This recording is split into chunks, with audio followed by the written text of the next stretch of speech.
Okay, let's just give it a minute and then I'll start the,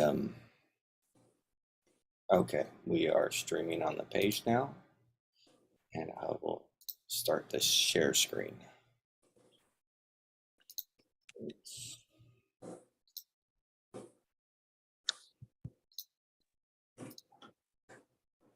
Does everyone see my screen?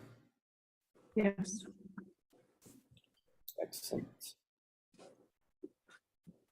Okay, welcome back to session number 7, and we are starting on paragraph 51 of the Kitáb-i-Íqán with our group that we have here, and our facilitator, Peter Terry. Peter, would you take over? Yeah, I'm having the same problem. Unfortunately, everything is working except for I'm not seeing your shared screen. So it occurred to me that maybe I should share my screen, even though it is a defective screen and it has, lines through it, or else I get on my phone. I could do that. But the phone. You know what? Fine. Can you try and share your screen? Let's try it and let's see what it looks like, because it's not. Right. Okay. Okay. So. All right. Now let's see. View. Now it's being bad. It's being bad. Okay. Let's see. Oh, here we go. Okay. So you want me to, let me try this. I'm going to hit share screen and see if anybody can see anything. Do you see a screen? Nope. Yes.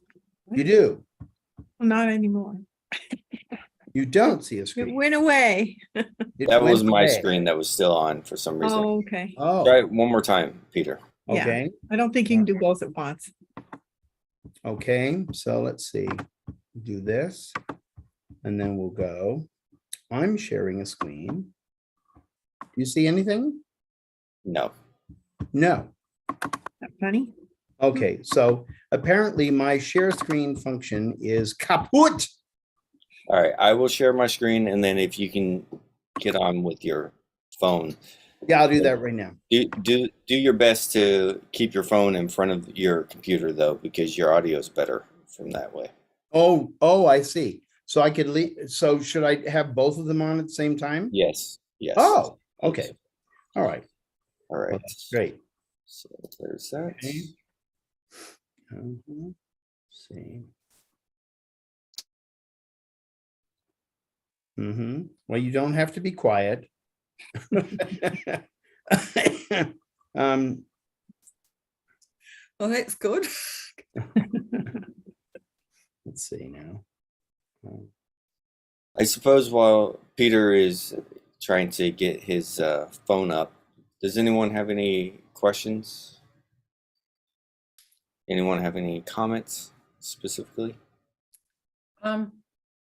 Just about Moses having committed murder and then getting revelation, and looking at the turmoil in terms of everything, the world's equilibrium has been upset, how when the prophets of God come, everything's like almost reversed, to test the soil of our hearts, and the consternation and the absolute majesty of that process. That's all.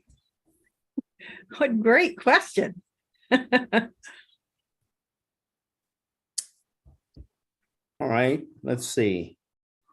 I could see. So if you'd like, we could talk about that first before we move on to 51. Yeah.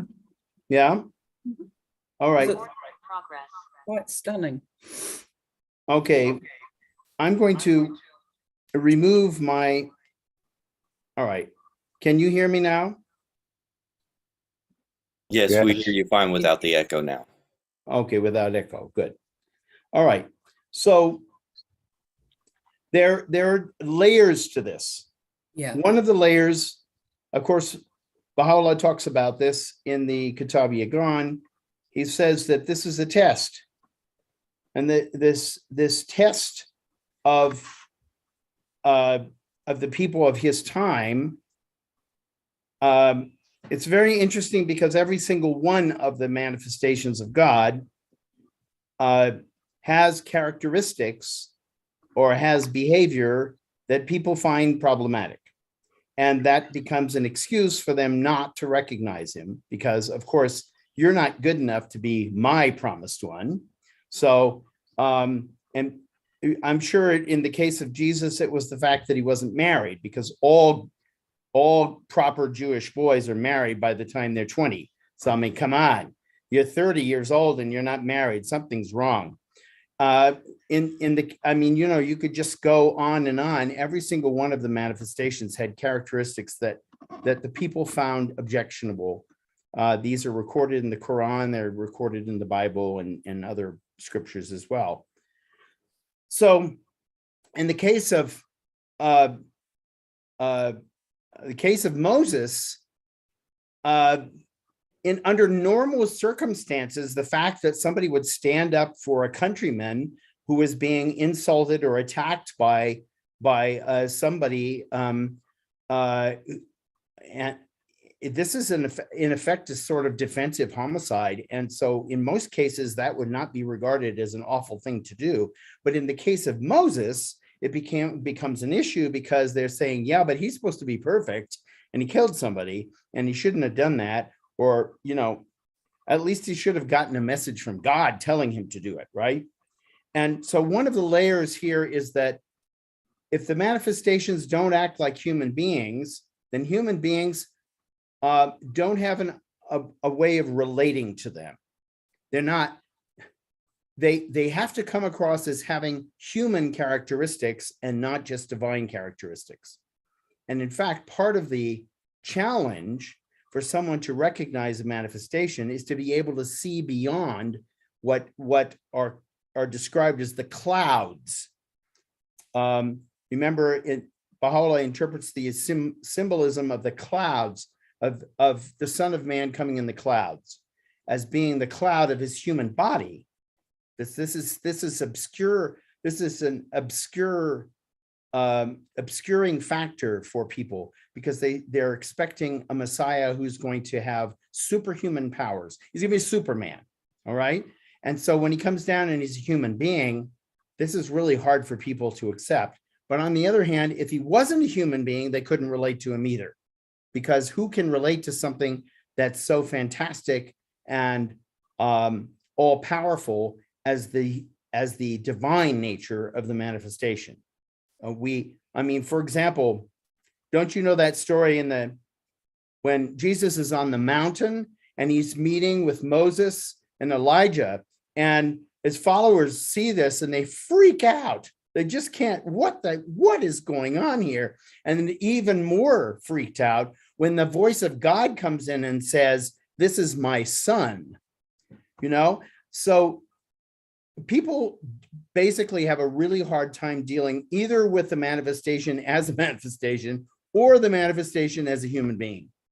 And so this was a characteristic of Moses that was seized on by people as being an objection to a cop-out. It's a way to get out of taking seriously his claims to divine revelation.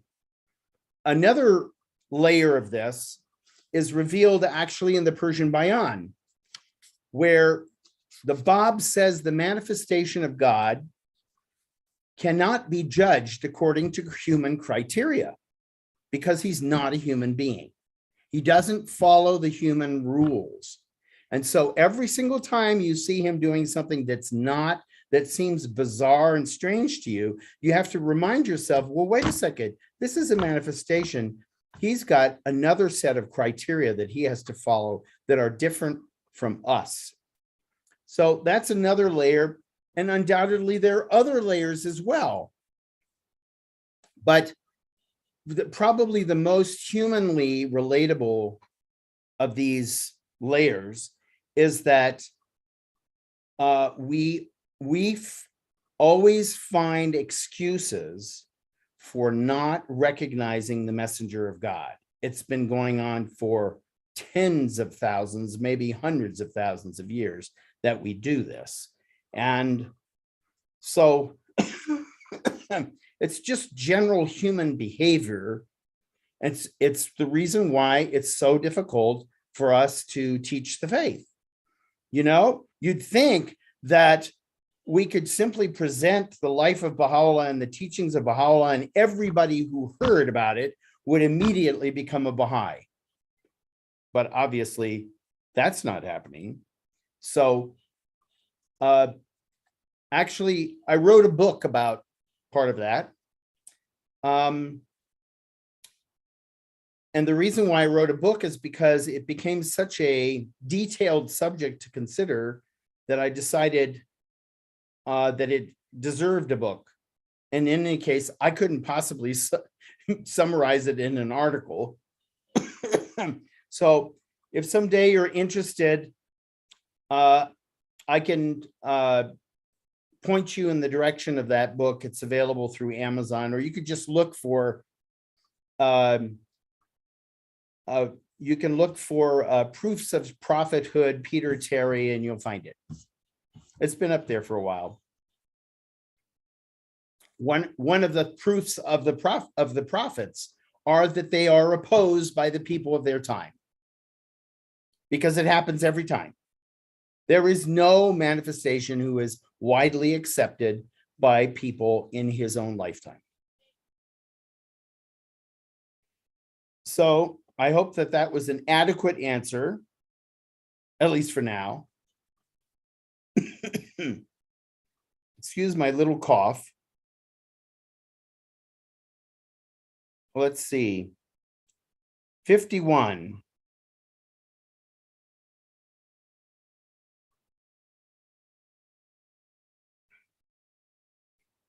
Yes. So why don't we have somebody read someone read the first question that you would like to answer.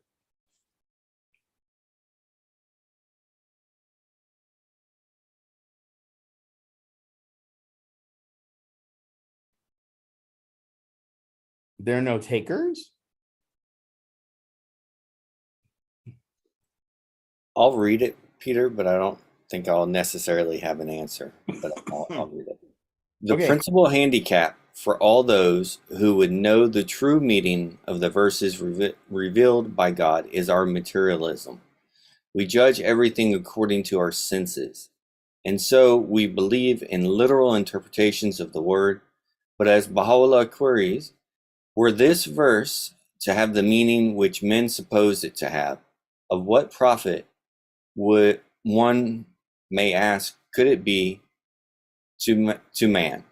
What other verses that are traditionally understood in such fashion are likely of no profit to man? So can you think of some doctrine of a religion you're familiar with that the doctrine is based on a literal interpretation of words of scripture, that the literal interpretation is not the interpretation that's found in the writings of Baha'u'lláh? Actually, I can, Peter, but, and this leads me to my next question that I'm going to have immediately after that, which is the resurrection of Christ after his death. But more importantly, why is that not accepted, and yet the virgin birth is? Okay, good point. The resurrection, I'm sure that any of you who have studied the Gospels know that the resurrection is discussed in many verses, and that the discussion of it is ambiguous. In other words, in some cases, it looks like he actually did return, but then he went back. Okay. And then in other verses, it's saying that he will return, but doesn't refer at all to the fact that there were other verses that said he'd already come back. So there are also verses which have been interpreted as that his followers, that those who believe in him will come back with him when he comes, all of them. And if you try to come to a literal understanding of these verses, because of the way they're framed, because of how the distinctive characteristics of the different statements that are found in these books of the New Testament, what happens is you end up taking a stance that will be contradicted by a great number of fellow Christians. And this is the case. As you know, the church split into the Orthodox and the Roman Catholics a long time ago.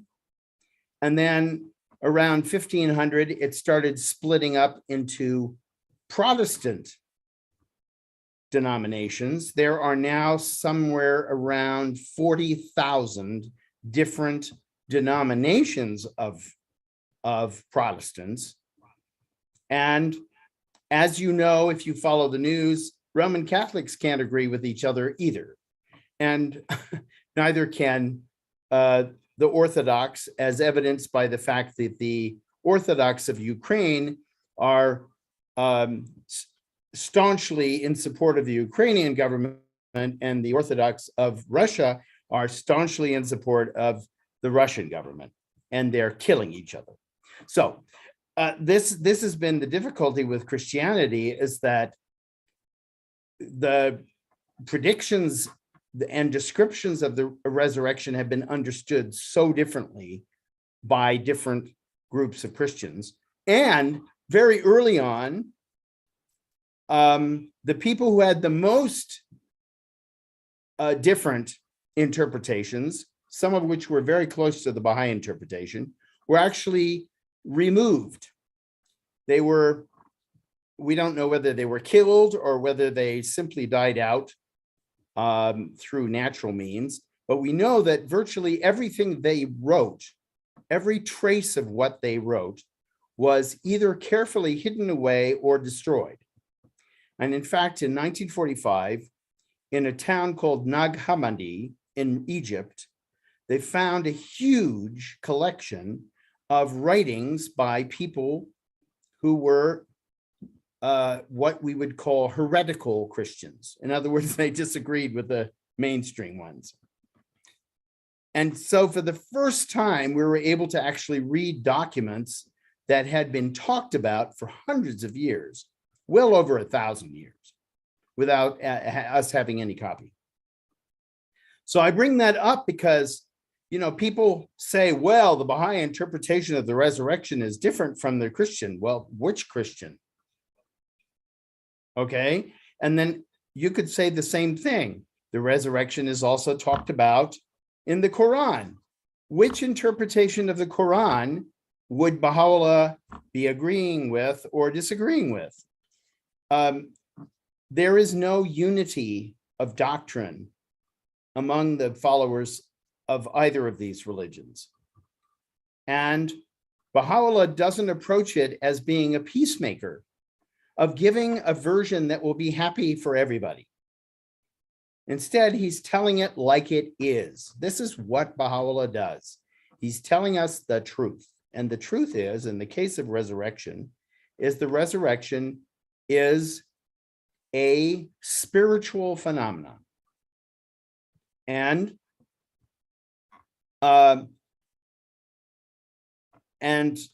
that's simply a statement that Baha'u'lláh makes. I mean, he explains why it's reasonable to believe that it's a spiritual phenomenon, but he doesn't really have to prove it, because after all, he is a manifestation of God and he's addressing it directly. There's nothing ambiguous about what Baha'u'lláh says about the resurrection. And as far as the virgin birth, it's absolutely the same. The virgin birth is very clearly stated in the writings. This happened. Jesus didn't have a dad. And as Abdul Baha pointed out, Adam didn't have a dad or a mom. What's the big deal? I mean, it obviously was a big deal. This was one of the tests for the Jews of the time of Jesus. Here's this guy who's calling himself Messiah, and he says he's divinely inspired, and he can't even tell you who his real dad is. He keeps saying his dad is God. Well, that's nonsense. We know that's not. The Greeks believe in that kind of stuff, but we don't. We know every child has got a father and a mother. So that's a test for the Jews of the time.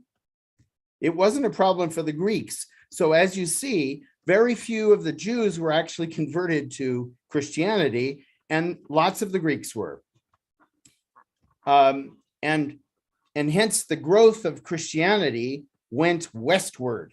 It went to where there had been Greek and later Roman influence, because for them, it was very natural to see that there would be a sort of demigod who was the son of a god. Not a problem at all. And if he happened to have a human mother, that wasn't a problem either. It's a pattern that they're accustomed to. This is a theme that Baha'u'lláh comes back to over and over. We stick to our patterns.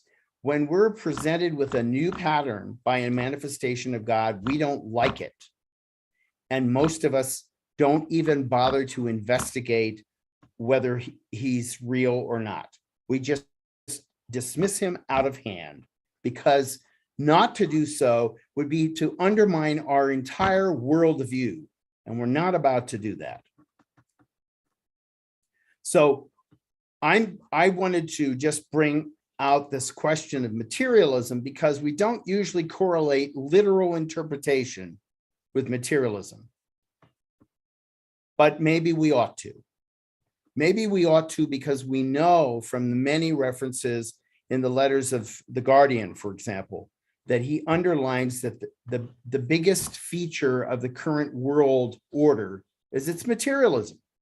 Whether it's communist materialism or capitalist materialism, whether it's Eastern, Western, wherever it comes from, we are obsessed with the material world, and we have become more or less insensitive to spiritual realities.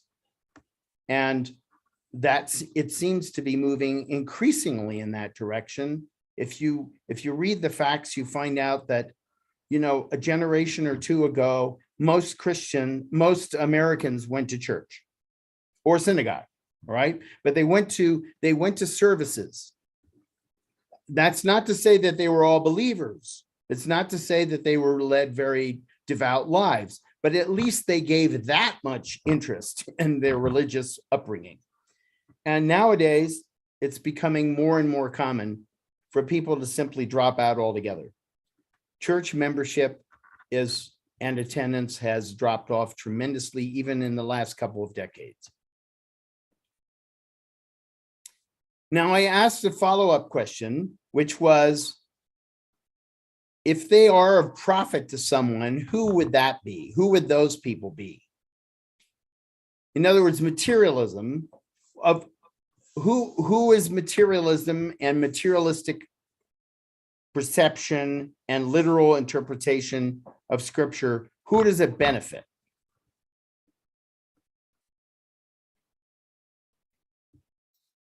The top. Yeah. You got it. The people with the money and the people with the power, because they don't want things to change. And if you recognize spiritual authority, then earthly authority is relegated to the back seat. They have to become followers. And the people in charge don't like that. That's why Baha'u'lláh principally he talks about religious leaders, because during his time, it was religious leaders that called the shots, not kings and emperors. They followed the guidance that they received from religious leaders. And it's been going on like that for, also a really long time.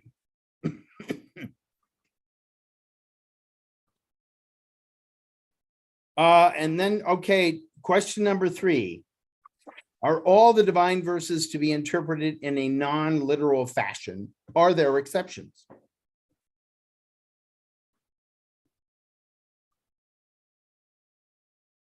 I can't remember off the top of my head, but I know that especially after paying closer attention to this topic, this idea, you do run across, there are things all the way through that are literal, and they make it very clear that they're literal many times. There's a particular example in the Baha'i writings that someone's going to remember. It's really important. The only thing I can think of right now is the and this may not actually be true. It may be one of those kind of pilgrim notes.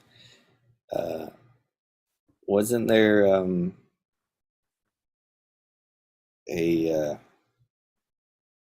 moment where the Bab gave fruit to someone so that they could conceive a child? That is a pilgrim note. And actually, it's a pilgrim note that's so obscure that I've never heard of it. Well, that's a good one. So, however, I want to point you to a verse that even though you don't know that you know it.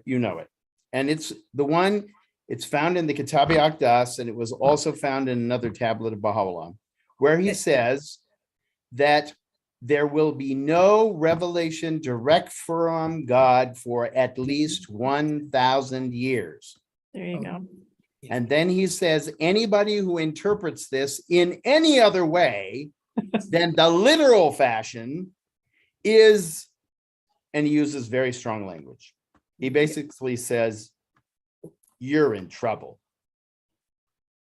He does not want people to be misled by false prophets. And anybody who claims to be a prophet of God between, 1892 and the year 2000, 1892 is 2892 is an imposter. Baha'u'lláh is very firm about this.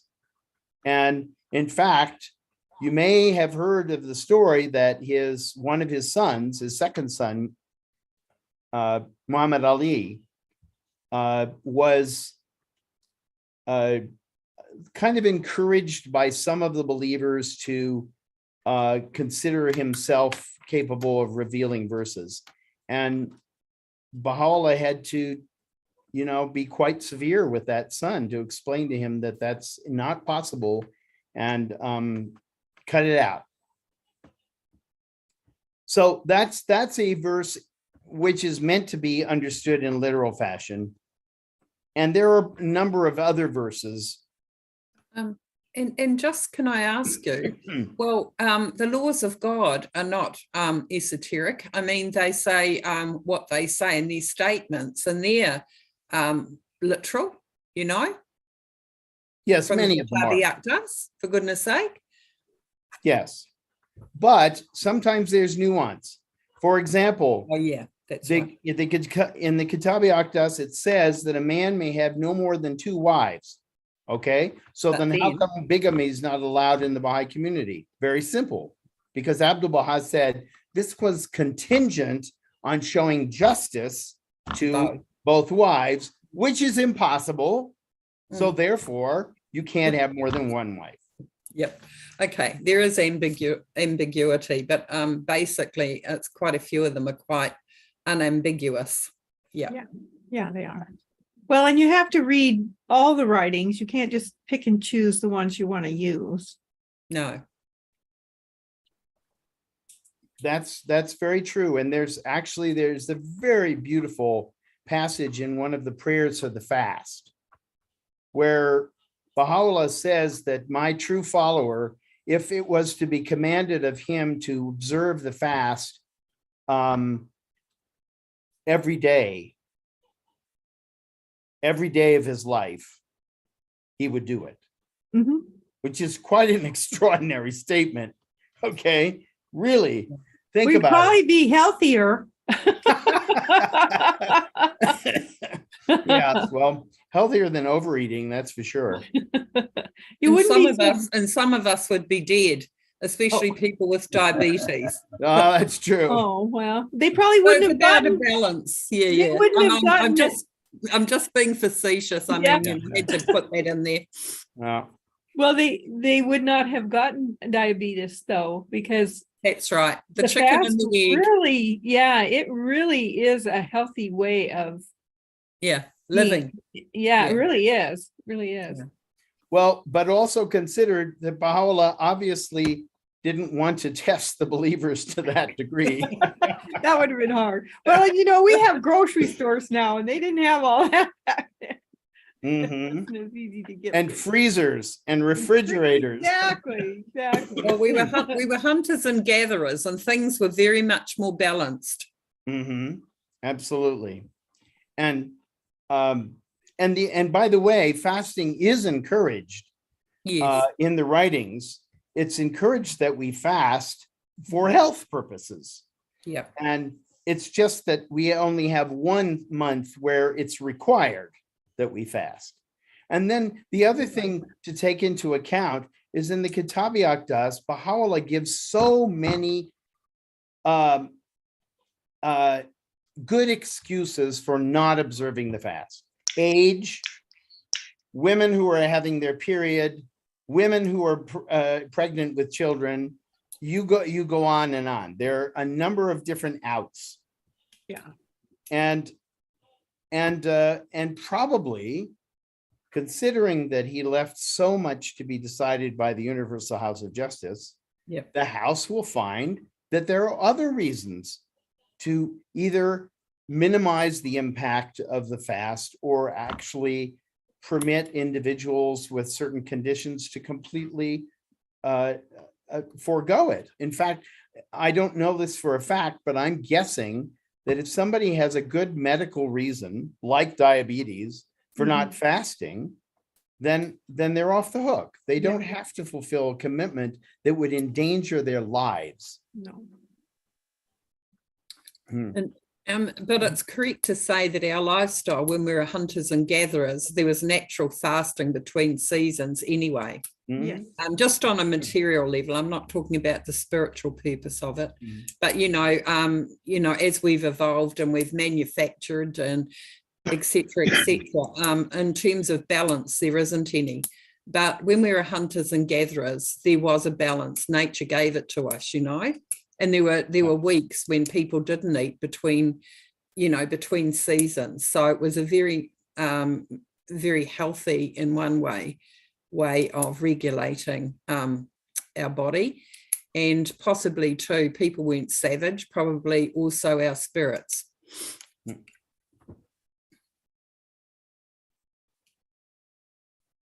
So shall we, let's see, can you advance this thing up further? Let's see.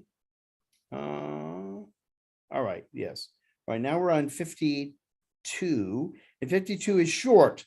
So who would like to read 52 so that we can actually hear the words?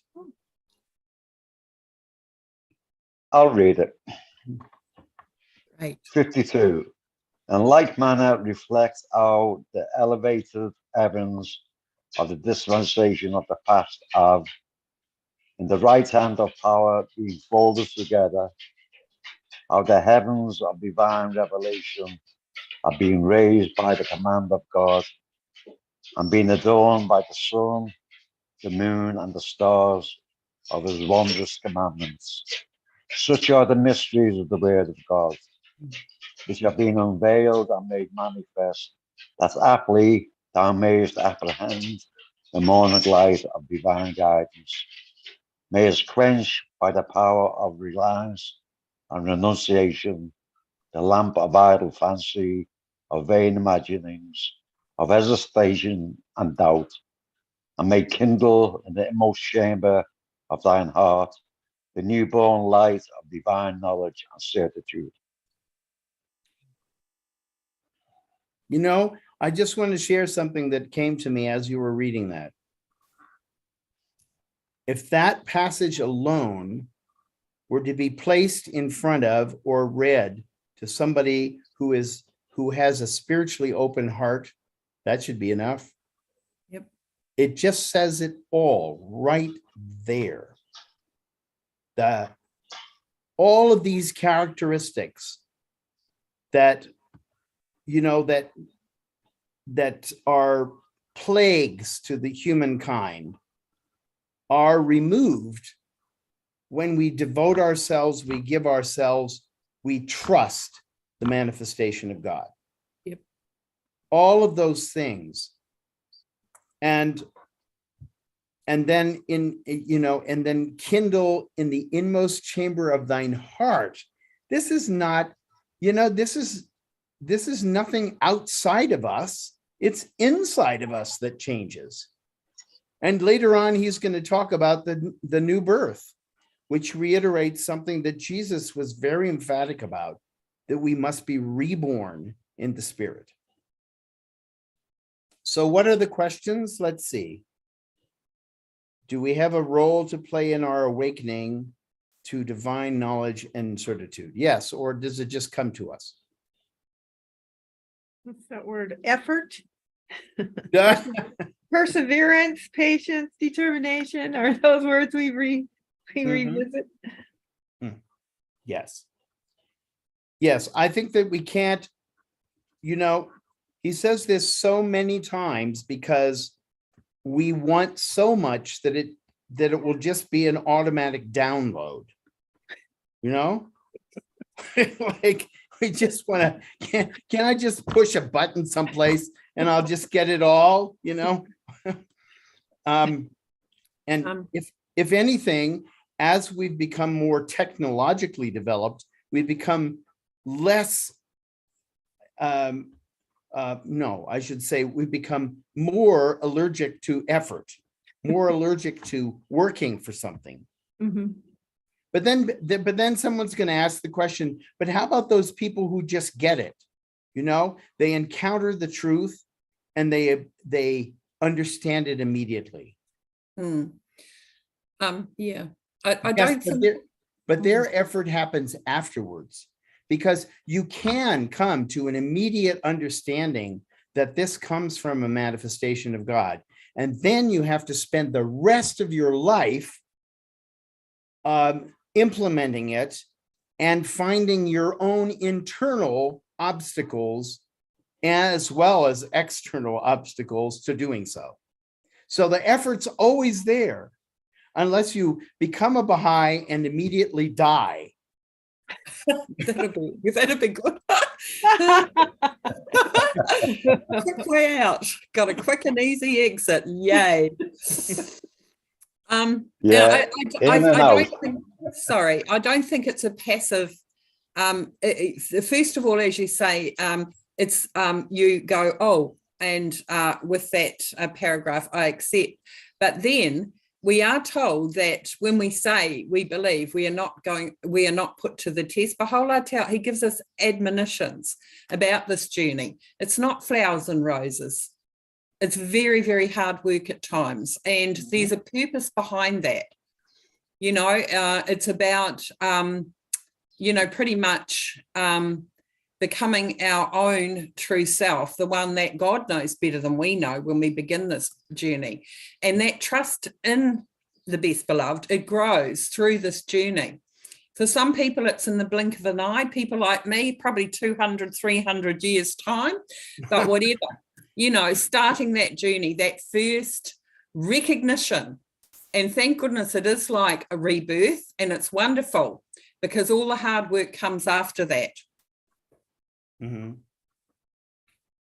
Yeah. Anyway, just a comment. That was good.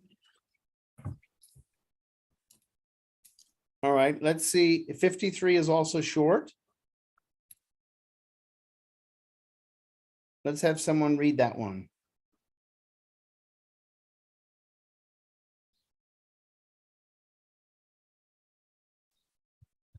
Know verily that the purpose underlying all these symbolic terms and abstruse allusions which emanate from the revealers of God's holy cause hath been to test and prove the Yes, peoples of the world.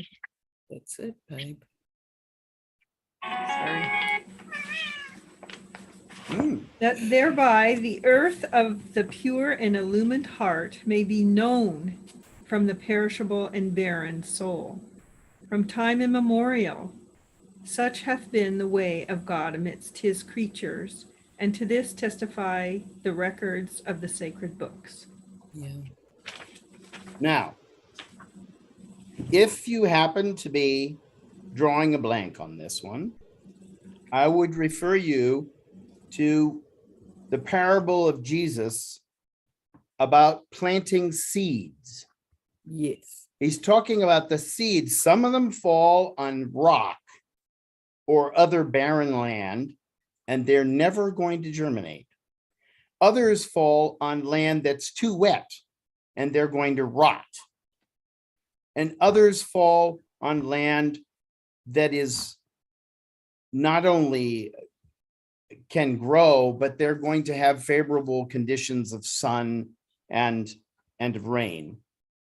And he talks about that this, and also uses another image, because he was very fond of using those kind of images because they resonated with the people of Israel. The people of Israel were an agricultural people. They're growing their own food. They're, you know, not only that, he talks about the weeds. You know, he says in some cases, you could water the weeds all you want, but they're still going to be weeds. They're not going to grow up to be beautiful plants with bearing fruit. So that's another sort of agricultural image that he uses. And so I think this is a hard thing for people to grapple with.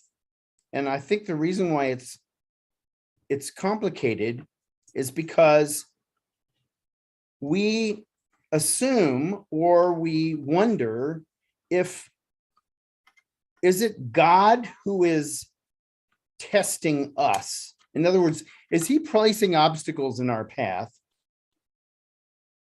Or are we failing to measure up to what are the potential he gave us? So in effect, we're testing ourselves. That's a good point.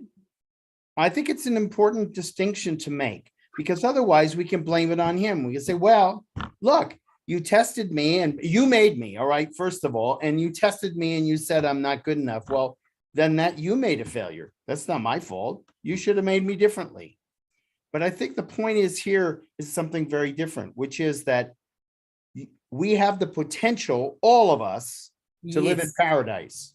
So what are we going to do? We're gonna make the effort to live in paradise, or we're gonna go and live in, you know, the junk heap that is the world. Our choice.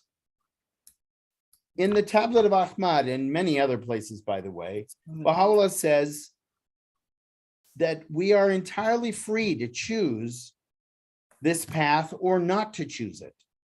That's it. This is what free will is. Free Yeah. will is not whatever you do is going to be fine. That's grocery shopping. Okay. Right. Free will is you're totally free to make the wrong decision and mess up your life forever. Yeah, you can. And you also are free to make a choice that is going to lead you to happiness and fulfillment. And that is up to you. You can't blame it on anybody else. I wasn't brought up properly. I didn't go to the right schools. I'm not very smart. We don't have any excuses like that. And if you remember the story, the little story I told you last week that Mr. Dunbar had told me about these people in the PRC in Africa, in East Africa, That's right. who had walked for days just to meet a fellow Baha'i, just that. A fellow Baha'i who had come from another country. And he says, we couldn't even speak the same language, and it didn't matter because they were so full of joy and so full of love. Those are hearts that have been tested and found to be pure and illumined. That's for sure. And he knew it, and he knew it, and he felt so privileged to be in the presence of people of that kind.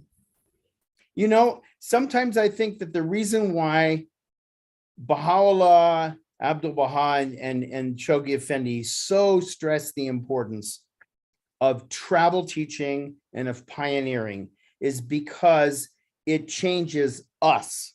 Yep. Not only do we go and bring the message to people who may not get it otherwise, but it changes us because our lives are really dedicated to the cause, and that makes us happy. It does. It's true. And also it's about teach thyself. Yeah. And that process of pioneering very much you set off thinking that you're going to help grow the faith, but in reality the big lesson is you grow. Mm-hmm. Yep. Because there's only you and Bahá'u'lláh out there, you know, especially in the semi-arid desert when the ants are biting and and it's so hot you can barely breathe. Yep, there's only you and the Blessed Beauty, and it's a very good what would I say, school of learning.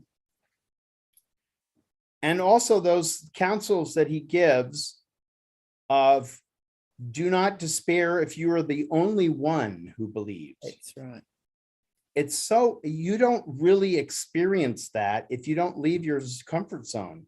Your nice little warm Baha'i community, you all know each other, and it's like a family, And yeah, well, what if you leave that and you go to some place where there aren't any Baha'is at all? And maybe there aren't any people who even believe in God. Maybe there's nobody even wants to talk to you, but you're there because he wants you there. Yep. And you're there because you need to be there for your own soul. Yeah. That's true. That's really true.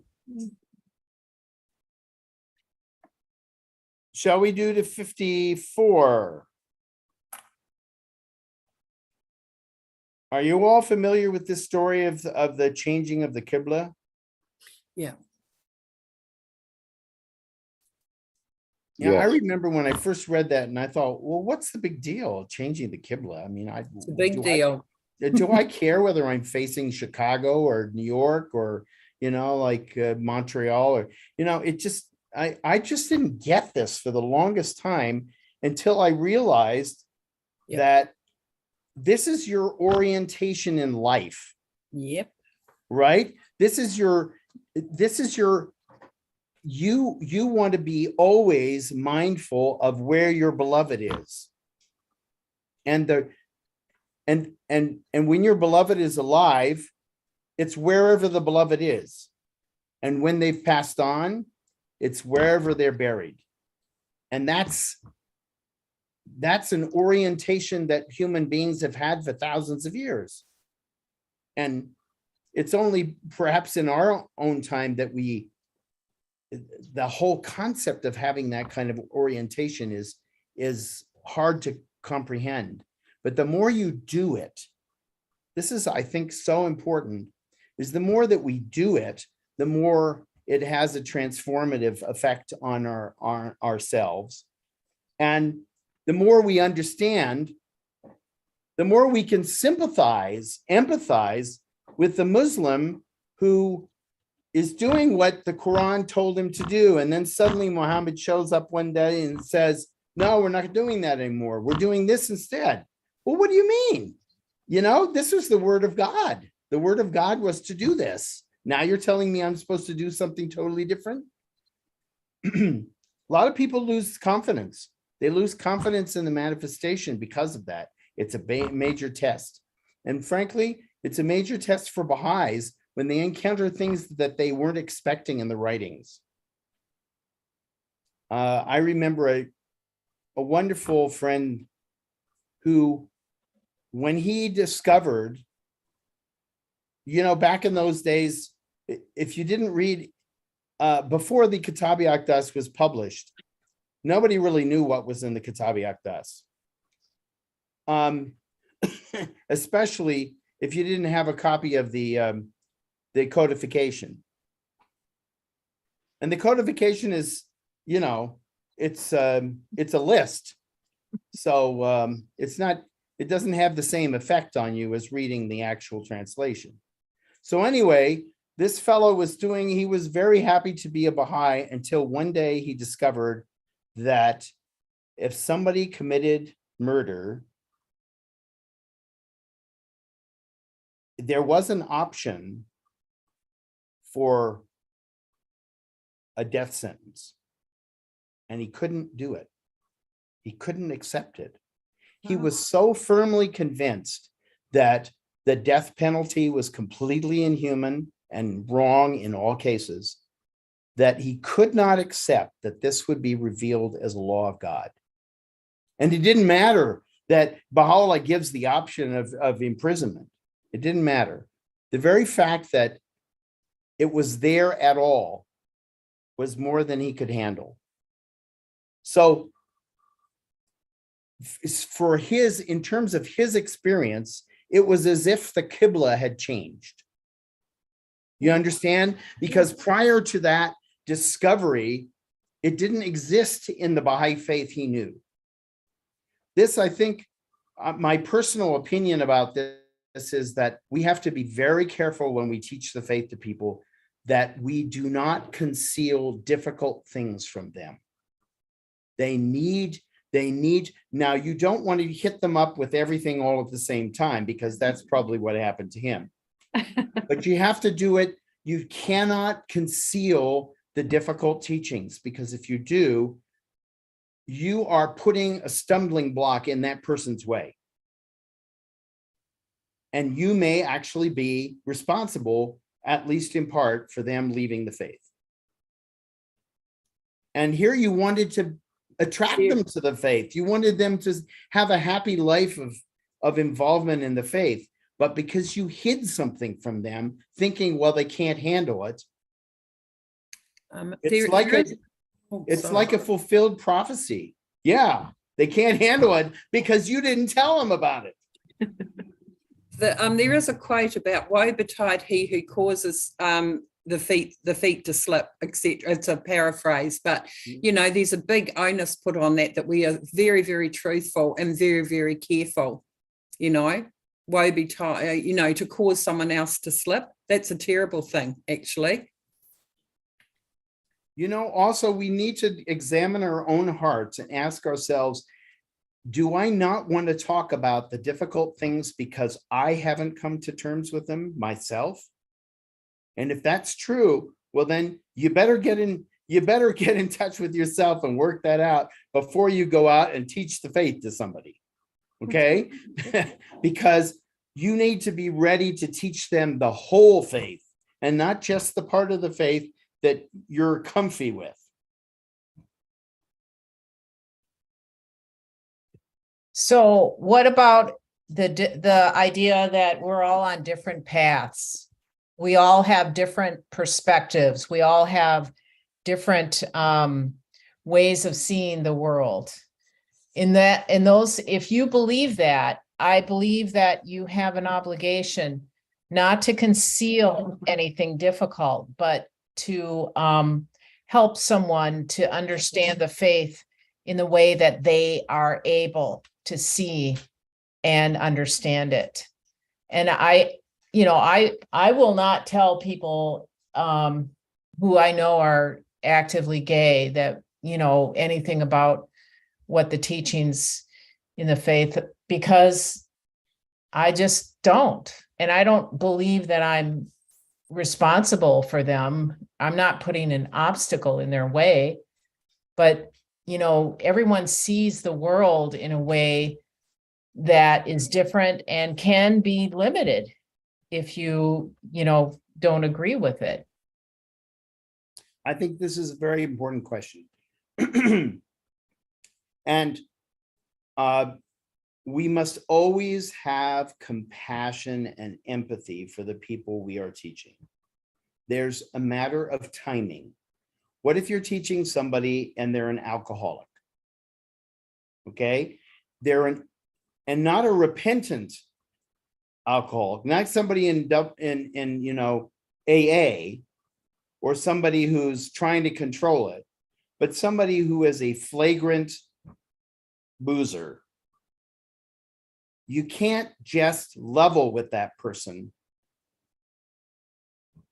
especially at the early stages of their acquaintance with the faith, and expect that you're going to get a good response, and expect that they're going to stay in the room, or stay connected with you, or stay connected with Bahá'u'lláh.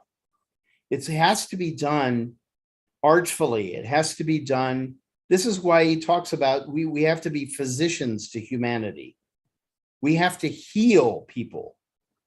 And we have the power to heal people because the Holy Spirit, the angels are assisting us when we're teaching. And we have to trust them to advise us to shut our mouths when it's time to shut your mouth. Yeah. And there are many, many times when you do have to. You have to postpone saying something because it's not the right moment. But it's very different between it's not the right moment and I'm certainly never going to mention that to anybody, because then we're concealing. And if we're concealing something about the faith of God.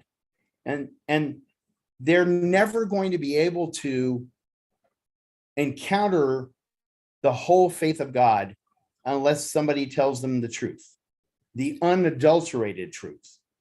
And one of the things also we need to understand is that Enoch Olinga, who became a hand of the cause and became the single individual responsible for countless Africans entering into the faith. Enoch Olinga was an alcoholic and a womanizer when he encountered the faith. And he completely changed. The power of the cause of God, we must never underestimate its power to change people. Sometimes the further they are from God and from following the divine laws, the more revolutionary is that change in them, and the more completely they accept the revelation. So we should never think that, oh, well, so-and-so will never become a Baha'i, because we have no idea. We have literally no idea which person is going to ultimately become the next great teacher of the faith, the next great servant of the faith. And can I just, I'm sorry to do this, but in terms of homosexuality, we in our country had a famungal. We had a real problem. So in 1996, the House of Justice wrote to this country, and after that there were workshops in regards to behavior, and I have the workbook here. And actually, it is important to understand that there is a difference between the Baha'i attitude toward, on one hand, the condition of homosexuality, and those who are affected by it on the other. The practice of homosexual relations by members of the Baha'i community. As you know, the faith strongly condemns all blatant acts of immorality, and it includes among them the expression of sexual love between individuals of the same sex. Having said that, it's not about like when we had to be very careful. We had a whole lot of people, some of them were my very best friends, who were gay and homosexual, and they chose to live a chaste life, you know? So, I mean, at the end of the day, we need to be carefully and truthfully honest, and we are given so much guidance when we are giving the message of Bahá'u'lláh to people who have various situations going on. Just wanted to say that, you know, there is guidance for all of this. We can turn to the house or the Kitáb-i-Íqán in our teaching work, and we need to be pristine in what we're presenting to people. And just to throw just a little piece. Yeah, go in, ahead. When they ask specifically about that topic, you have, I mean, it's, you can't skirt it. No, I get you. Yeah. No, you can't skirt it. I just want to bring in something that I think is very germane to this, and that is that most adults in the world are celibate. Think about it. Most adults in the world, why are they celibate? Because they're not married. Exactly. All right. Because they haven't found the right partner. Because Hadn't thought of that. they're spending all their time on their work, or in the case of many Baha'is, they're spending all their time on serving the faith. Yeah. There are, and also there are people who are married and they're basically living in a celibate relationship with their husband or wife. It's a fact. This happens a lot. And so we shouldn't think that this is a terrible imposition on a human being to not be having sex every other day. That's It's not. It's not a big deal.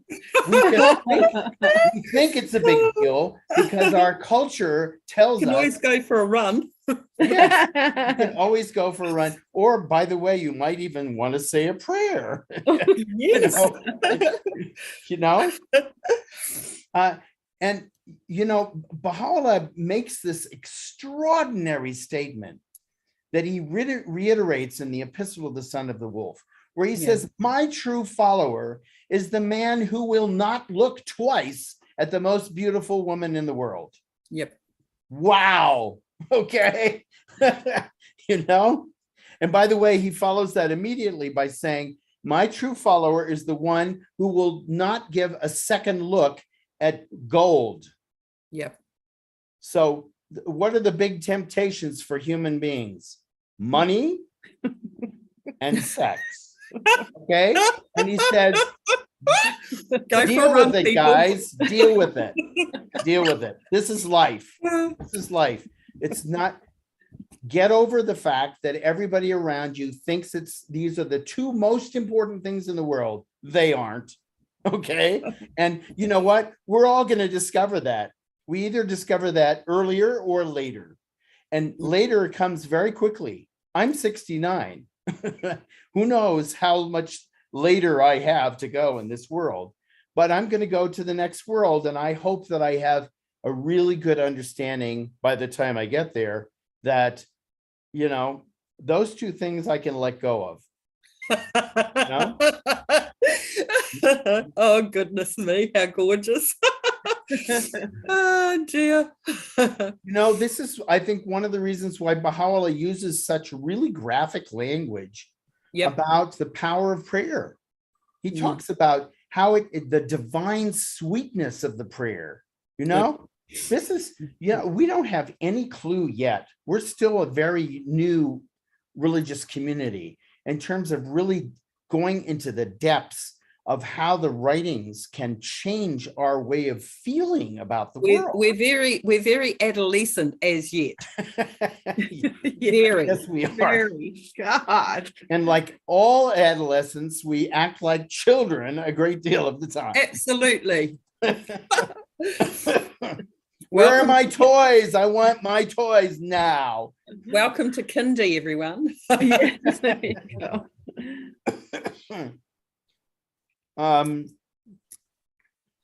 So That's shall we go to 56? Yes. Actually, I already moved on, so we're actually on 55. Oh, we're on 55. Yes. Oh, no, but 55 is the Qibla, and we already talked about the Qibla. Remember? Yeah, So 56 is now our next thing. Yeah. Oh yeah, and 56 is, wait a second. Now you slid so far down on 56 that I can't see it on my, oh, there you go. yes, okay, so now he's giving the lesson that we need to learn from the change of the Qibla, right? Yeah. Inasmuch as the divine purpose hath decreed that the true should be known from the false, and the sun from the shadow, he hath therefore in every season sent down upon mankind the showers of tests from his Yeah. realm of glory.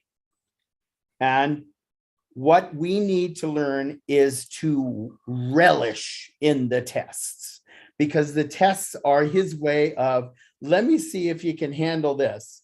Bring it on, Bahá'u'lláh, bring it on. Okay. Because if every time we face a test, we're going, oh, this is so hard. This is not the intention of the manifestation of God. He wants us to be happy. The whole purpose of revelation is to make us happy, so that when we go to the next world, we're going to that world with joy, rather than clinging to what we think is valuable in this world, which we're going to lose out on anyway. It's like, there's a wonderful story by Tolstoy where the whole point of the story is that no matter how rich or poor you are, you only get 6 feet of land. That's it. Okay. When you die, you only get those 6 feet. And that's very pertinent actually to Indigenous people, because Papatuanuku is very much part of our breath. So that quote, the only plot of land you own is the one you're buried in, is on one level, but then there is, for Indigenous people, guardianship, kaitiaki, which is a very different thing. But I'm hearing what you're saying. I'm just adding into that just a different kind of perspective. That's all. Well, we have to guard. I mean, that the guarding of the sanctity of the final resting place of our predecessors is a sacred obligation, because it provides continuity. Without continuity, we have no possibility to build an ever advancing civilization. It's impossible. You can't. You'd just be making the same stupid mistakes over and over again. So, we have to honor our ancestors, because they're the ones, we stand on their shoulders. And any chance that we're ever going to get close to God means we got to stand on many generations of shoulders to get there. We do. Yeah. Just adding. And also, can I just talk about joy for a minute?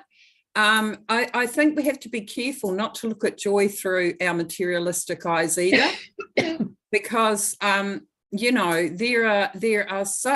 is such suffering. There is such a thing in this faith as living martyrdom, and that suffering is certainly not the joy that comes through and after that isn't a ha joy.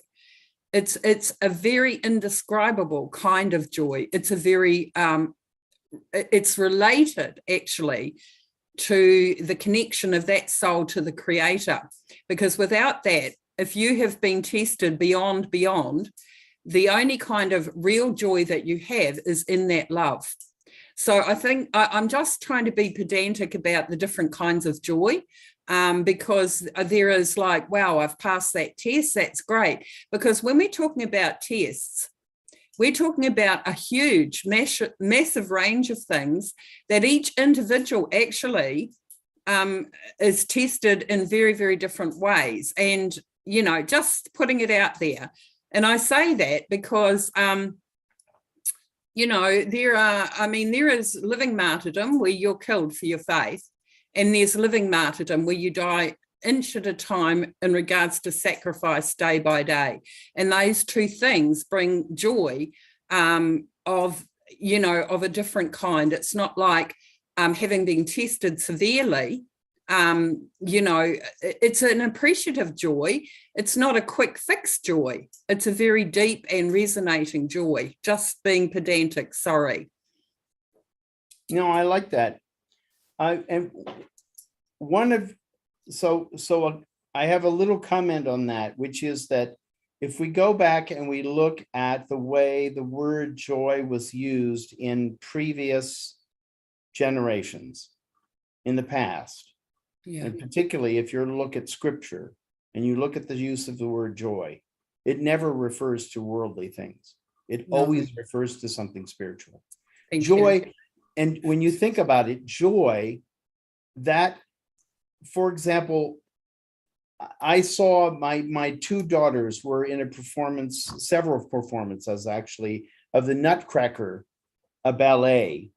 Yes. And there were times when I was overcome with emotion. And I know that this was not a material overcome. This was seeing the happiness of these young souls being nurtured into belonging to a community, having meaning in that community, and learning something that made them happy and others happy. That's what we're here for. Okay. And it just, and you know, I was just so moved by that performance. But like I said, it's not a material. It was this joy at seeing something come alive that was so much in harmony with God's purpose. Sure. Thank you. Sorry. And you know, that's one of the things that we've done in the English language is we've taken these terms, these words that had such very specific meanings of a spiritual nature, and then we just use them for everything, you know, like all the time. Oh, I just love carrots. No, you don't. They give me joy. They give me joy. Exactly. For a minute. Winning the lottery gives me joy. I mean, come on, Yeah. you know, nonsense. You know, might give you pleasure, might you know, but pleasure and joy are not the same thing. That's when we go and we read those stories of the dawnbreakers, or we read the stories of the early Christian martyrs, or the 12 imams. We read the stories of people who are undergoing unbelievable torture and pain of in the material sense, and they're described as having radiant smiles on their faces. Yep. That's joy. That's the one. That's joy. I actually read a story recently about a man who had terminal cancer, and he came out of the operating room and he knows he's going soon, and he had this peace. How did he have this peace? Because he's right with God. That's why he had the peace. That's why people have that joy, and they describe, you know, having a near-death experience, and it was all light and joy in what they experienced. And they come back and they say, now I know how to live my life, because that taught me that where I'm going is all about happiness, real happiness, permanent happiness. Thank you. Oh, I love this. Look at this word where he says, were you to ponder, but for a while, these utterances in your heart, you would surely find the portals of understanding unlocked before your face, and would behold all knowledge and the mysteries thereof unveiled before your eyes. Friends, this is Bahá'u'lláh speaking to us. Yep. You know, It's not like he's saying, no, we manifestations, we got the whole thing together. Okay, just listen to us and shut up. No, we're going to show you the spiritual reality that is revealed in our utterances and that we're preparing you to experience. Yep. You're going to experience it yourself. And funny thing is, we don't get to experience it unless we have confidence that we can experience it. If we don't ponder those things in our hearts, if we say, oh, well, I'm not good enough for that, or I'm not smart enough for that, then we're stopping ourselves. The hidden word, I keep remembering this hidden word, love me that I may love thee. We cannot experience the love of God unless we love him, because he's already loving us. We've got to reciprocate his love in order to feel the connection.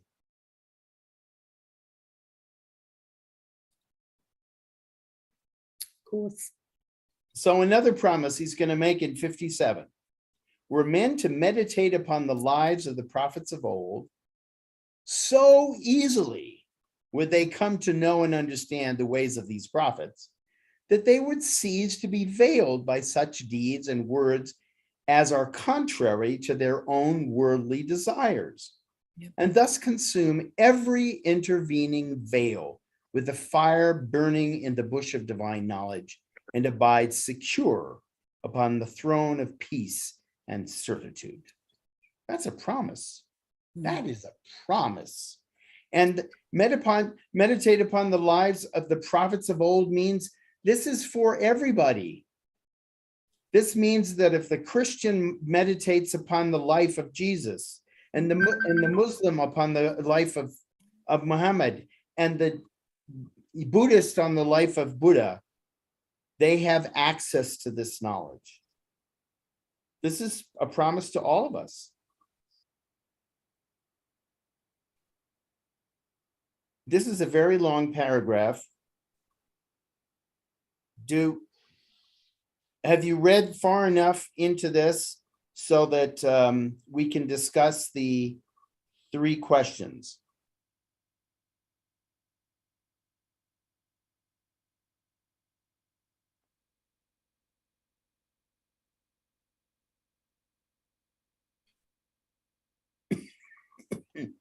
So really, the questions that I have here are very germane to Baha'is, particularly for Baha'is who are pretty well deepened. Because so often, if we're fairly well deepened, we have come to have such confidence in the interpretations of Abdu'l-Baha and also those of the Guardian, that we rely on them. And there's nothing wrong with doing that. Please don't take anything that I'm saying here as being a criticism of us relying on their interpretations, only to say that their interpretations are to help and confirm us in our own journey of awakening to the truth. Because Baha'u'lláh clearly says in this text over and over, you can do it. It's there for you. You can discover all of these mysteries for yourself. The wonderful thing about having an infallible interpreter is that he can confirm your experience. So, but you got to have the experience too, because if you don't, it's like you're living on somebody's borrowed time. You're just going to say, well, Shoghi Effendi says this, so it must be so. No, but it's not your truth unless you experience it. And you need to do both of those things. You need to recognize that every nutty idea that you have that Abdu'l-Baha says is nutty, let go of it. And every nutty idea that the Guardian says is nutty, give it up. Don't worry. Don't waste your time with that. They're showing you the way. They're guideposts. Okay. But still keep going, nurturing your own spiritual development so that you have the ahas all the time. Because when Well, you have the ahas all the time, you are living a different life. Well, and you also, we're called to always keep that openness of our heart. And so if we think that we're all done and don't have that openness, it changes the whole dynamic. So it's important to continue that search and that journey, no matter where you are in the journey. Do you know that passage in the Valley of Unity, in the 7 valleys of Bahá'u'lláh, where he says, traverse all of these stages in the spirit of search? That's what he says. Because that's what we're doing for the rest of our lives. We're in the spirit of search. And even later on in the Kitáb-i-Íqán, he will say, when you are at the moment of death, you have to still be open to God. You have to be open to what comes next.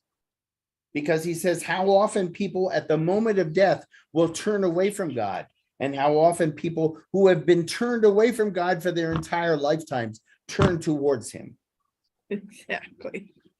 Yeah. And so, I mean, this idea that, we're all surrounded by people who are sure that, I'm a card carrying this or that or the other thing, and that means I don't have to work at this anymore. I just, I'm going to heaven. That's it. No, you aren't. First of all, the only one who knows whether you're going to heaven is God. So you better prepare. Like Abdu'l-Baha said, actually pray for me. Now, why would you pray for Abdu'l-Baha? He's perfect. That's a good point. Because when you pray for Abdu'l-Baha, you are giving your love to Abdu'l-Baha, and you're praying for yourself at the same time. Because if he needs prayer, then you sure need a lot more.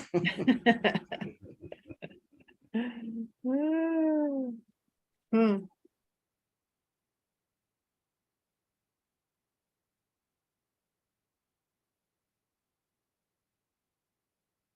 Shall we do what? How's our time, Jeremiah?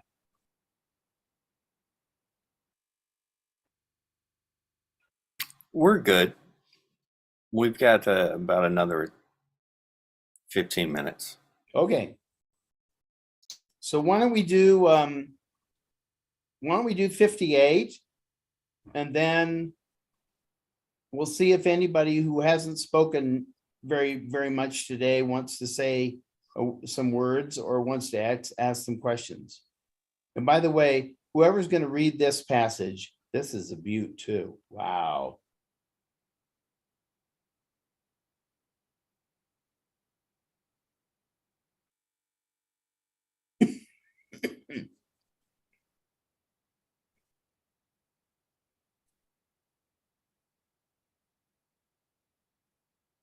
Nobody wants to read it? I'll read it.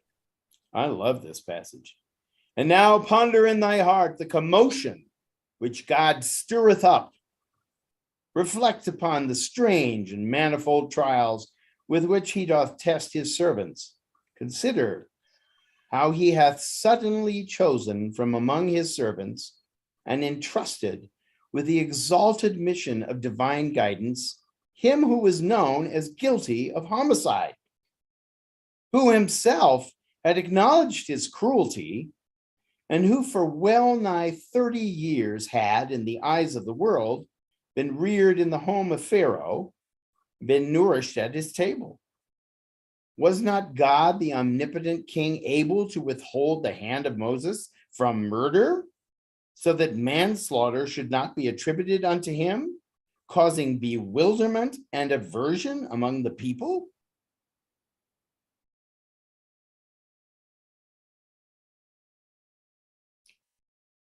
You know what I think of? I think immediately of how many Baha'is have a hard time with the fact that Baha'u'lláh had 3 wives. How could he have 3 wives? Isn't the Baha'i teaching that you're supposed to have 1 wife? So why did he have 3? And not only that, he had 2 really bad wives. You know, 2 of the wives were covenant breakers, and their kids all became covenant breakers. He only had 1 wife who was actually a wonderful person and had terrific kids. So why do you have those other 2? I don't know whether those thoughts have crossed your mind, but I know that there are lots of people, whether they're investigating the faith or even been Baha'is for years, that are troubled by this. They're troubled by this because they're treating the manifestation like he's a dude. It's a man. It's a regular man. How come he gets to be, do these things and I'm not supposed to? Why is it that Baha'u'lláh had long hair and a long beard and I'm not allowed to grow my hair? Seriously. Well, it's like, why don't I get a red candy bar just like, candy cane? Yes, it's childish. It's childish behavior. Absolutely. Yes. But look, it's childish behavior that really gets us riled. And that's why he says, ponder in thy heart the commotion which God stirreth up. Yes, God is always stirring up commotion. And we look at the news every day, there's commotion. And we go like, well, when is that going to be ending? And never. No. God stirs up commotion because we don't learn anything if we're Without it. if we live in peace.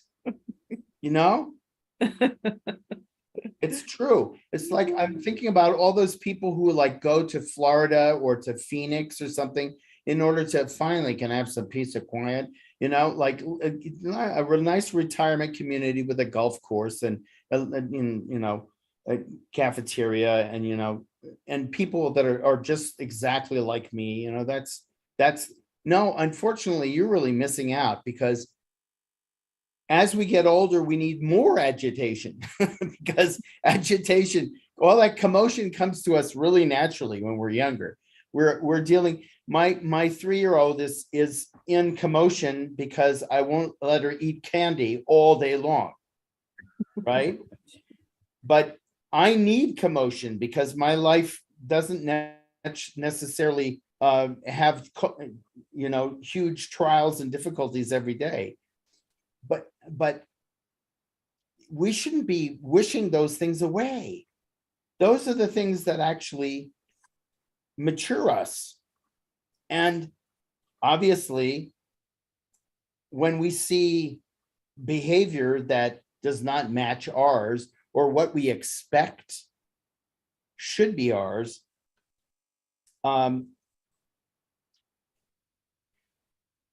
this also gets to a kind of spiritual maturity, the spiritual maturity to stop judging other people according to our internalized standards and be mindful of our own spiritual development. As the Guardian put it, you have been given your row to hoe, not somebody else's row. I love the Guardian. I mean, he's just like, it's so direct sometimes. And just think of your row if you're over there holding somebody else's.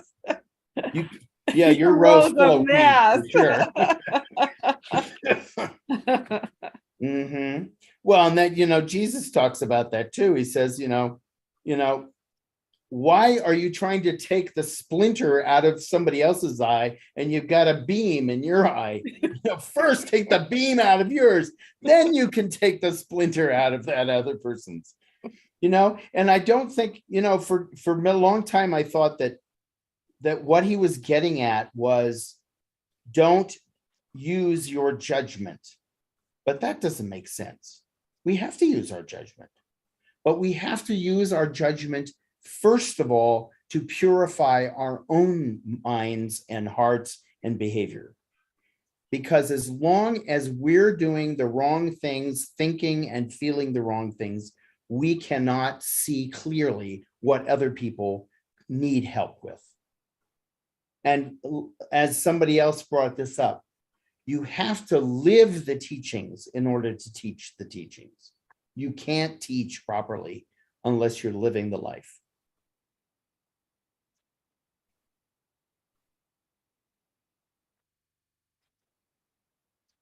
And now we have a few more minutes left.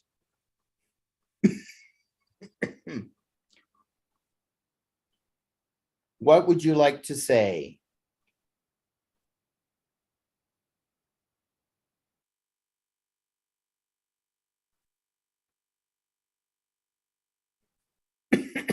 Let's go ahead and try and do this last one so we can end on a whole number. A whole number? Okay. All right. So let me see. The whole number. Oh, yes. A whole number. The whole number in this case is Mary. By the way, this story that is cited here is the story of Mary in the Quran. It's very beautifully done, beautifully told story in the Quran. And actually it's not, the same story is not found in the same kind of psychological point of view in the Gospels. In the Gospels, it talks about she has visitations from angels, her husband has visitations from betrothed, they're not married yet, but her betrothed has vision from God. They know that everything is okay, you know, but the Quran presents the situation as, how does it feel to be in a community where you are serving God to the very best of your ability? You are a descendant of Aaron, the brother of Moses, and the Quran even says that Mary was devoted in the service of the temple. Yep. And you got pregnant. How could that happen? It's not possible. It's so scandalous in that culture for this to have happened. And the Quran conveys that emotion of her. How could this happen to me? And how can this be from God? Talk about commotion, friends. You know? And consternation for sure.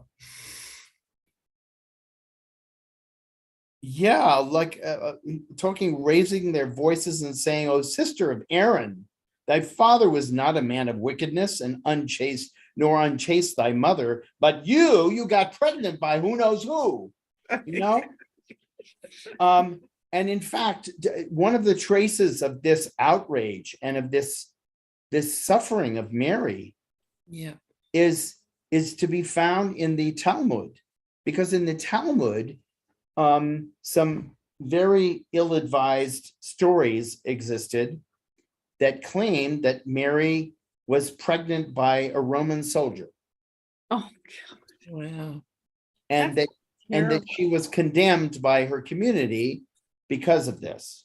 So clearly there was some sort of cultural memory in the Jewish community that this lady got pregnant somehow in a very unusual way. And therefore, we certainly can't have any trust in the child that she's going to have, you know, because it's going to be a mamzer, as they call it.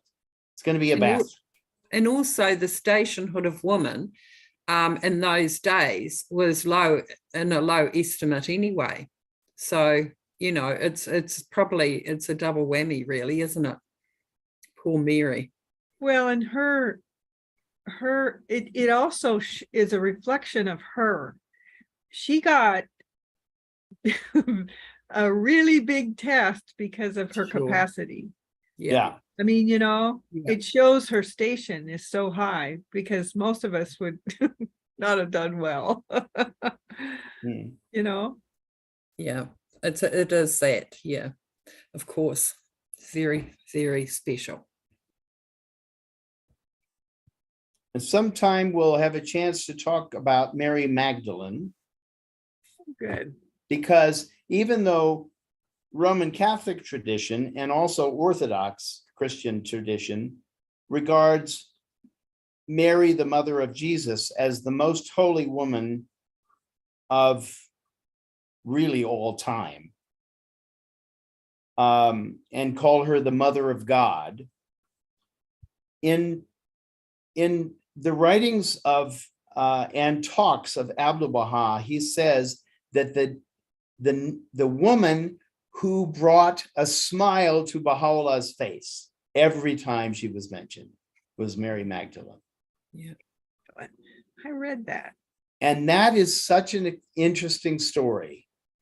We can get into it more. It's not mentioned in the Kitáb-i-Íqán, but in that story, which is mentioned many times by Abdu'l-Baha, and certainly for our edification, instead of quoting the story of Mary, which is not, people in the West have completely reconciled themselves to the fact that Mary had a virgin birth or some kind of a strange birth. And so they're not concerned about her morality, right? Her moral standing. Yeah. But they are very concerned about Mary Magdalene. Mary Magdalene has always been a very troublesome figure for Christians. Sometimes they regarded her as being a very holy person because, after all, in the Gospel of John, she is the one who recognizes Jesus and goes and tells the apostles, he's alive. When they thought he was all dead and gone, and that was the end of that. But you have this one tradition, and then you have this other tradition is that, well, she had 7 devils. And so we're just going to guess that she was a prostitute. Okay? Because when we try to think of a woman who is the least acceptable to society, it's a woman who makes her life, selling her body. And it's so interesting to me, and I'm sure it is to all of you, that that Abdu'l-Baha picks out this woman and says, this is the exemplar of the spiritually enlightened woman of the Christian dispensation. And that she is still an exemplar for Baha'is. That's absolutely extraordinary. And I think let's talk about it next time. And let's not all fly with the breakfast flock. Let's get airborne. There you go. I like that. Jonathan Livingston Seagull, good lesson when you're 13.